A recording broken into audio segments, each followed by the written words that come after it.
Dave Poplar, No Flowers in Your Hair. What are your final thoughts about a poem? Talking about breaking down walls made me think of the comment that you posted recently, the comment by Josh Kahn complimenting you and ModPo on how it approached some of these Harlem Renaissance poems. So I just wanted to read it real quickly. Shout out to Al/ModPo for taking a step back to acknowledge what I believe to be a massive hole in how education happens during the discussion of Langston Hughes. In asking, are we doing the wrong thing by making Hughes symbolize the Harlem Renaissance and having the student check the box saying, yep, I've done that? We can see how the learning industry operates by assigning one or two things which impose totalized narratives on histories, humanities, and ideas that demand an appreciation for blurred lines and multiplicities. It is refreshing to participate in a course that it is aware of this and modifies itself to push against the tendency to surrender simplicity. And I thought of that, and when I was reading that, I thought of Nude Descending a Staircase and the whole conversation about cubism and what Stein and some of those poets were trying to do, recognizing that life is not simply one perspective, but recognizing that it is a multiplicity, recognizing it is not one little box, but it fits into a gigantic tapestry, all changing at the same time. So I just made that connection, wanted to give a shout out to this shout out. Thank you, Dave. That meta-pedagogical point is so crucial, so I appreciate it. And also Josh's comment. My final thought, I just want to put a footnote on what Gabe said, because what Gabe said dovetails with David Poplar's reading of Josh Kahn's thing, is that the best you can do if you must make simplifying, classifying, anthologizing choices, which inevitably when you have a certain number of course days in a high school, you have to, especially if you don't feel an expert, you're handed these decisions that have been made by people, and they're necessarily old decisions and not the latest decisions. If you got your degree 10 years ago and now you're teaching 5 courses and you're not a literature person, you're a social studies person, and Hughes is the poem that you have to do, you kind of do it. And the best thing to do is to admit your constraint in the learning industry, as Josh puts it, and try to be as self-conscious about what you've done. Back in the 80s, someone named Gerald Graff suggested that what we do is teach the conflicts. You know, yes, revise the curriculum, but also in every case teach the conflicts, so that so you always asking the question, okay, we're reading Hamlet because we were told by the school district to do it, but why are we reading Hamlet? Is it worth reading Hamlet? Is Hamlet ipso facto the greatest thing since sliced bread? Is it simply that in high school people are Hamlet-like in their indecisiveness in their adolescence?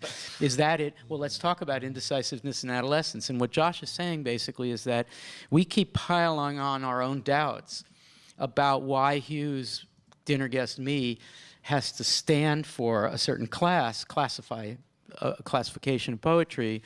And in the process, Hughes keeps beguiling us by saying, don't you get it? This poem is anthologizable because it's about me being invited to the table and feeling horrible about it. What are you doing to me every time you anthologize me?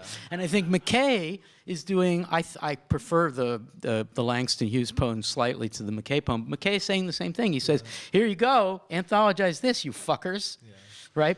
So, you know, I just think that this is endlessly interesting. As long as we are scrutinizing ourselves, we are trying to keep one step ahead of our rigidification and classification. And in some ways, that's the best you can do. It's not the best you can do, but it's not a bad way to proceed. My last thought has something to do with that, and also with what Eric said, which is to go back to Incident again, which I used to think of as a conservative poem.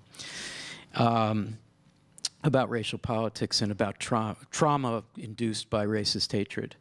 And to me, I just keep thinking about all those people who, as Eric was implying, in really difficult times, they reach for form because they want to say, what's the most civilized, humane thing that people have done since they learned how to write? And that is to create a form that itself creates a kind of fiction that suffices to handle the chaotic world. I completely respect that choice. Most of the poems written in the concentration camps during the Holocaust were rhymed quatrains. Because basically, and Primo Levi has to remember, as he's walking for lunch with the soup in Auschwitz, he has to remember Dante, which is terza rima, which is the hardest kind of rhyming, even in Italian to do. And his remembering that makes him remember that he's a human being. And I think County Cullen is really doing that. And anyone who thinks that there's something politically correct about trigger warnings hasn't read this poem. The poem builds in its own trigger warning, gets back to meta-pedagogy. You know that when you see bigger, and you know it's a rhyme, that the N-word is coming, and that you can't say N-word as a way of being polite, whether meaningfully or not meaningfully. You have to hear the rhyme in your head, so even though you might not say the N-word, it's going to happen.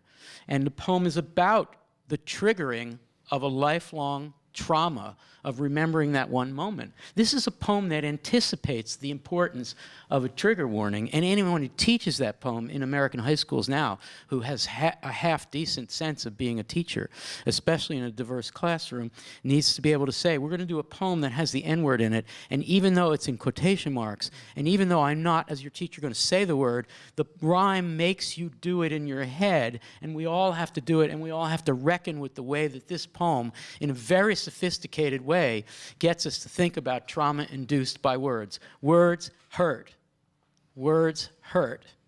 And the words here in the most formally traditional poem still hurt, as if it's some kind of wild free verse rant of black arts later. It's an anti-black arts poem in its style, but it still has that urgent feeling, and I think that we have to respect moments in history where the Claude McKays and County Cullens said, the thing I can do here is in traditional form, because that's how I'm going to, that's how I'm going to defeat the anthologizing man, capital M. That's the way it's going to work. And so we have to respect all these reformist impulses, however they come.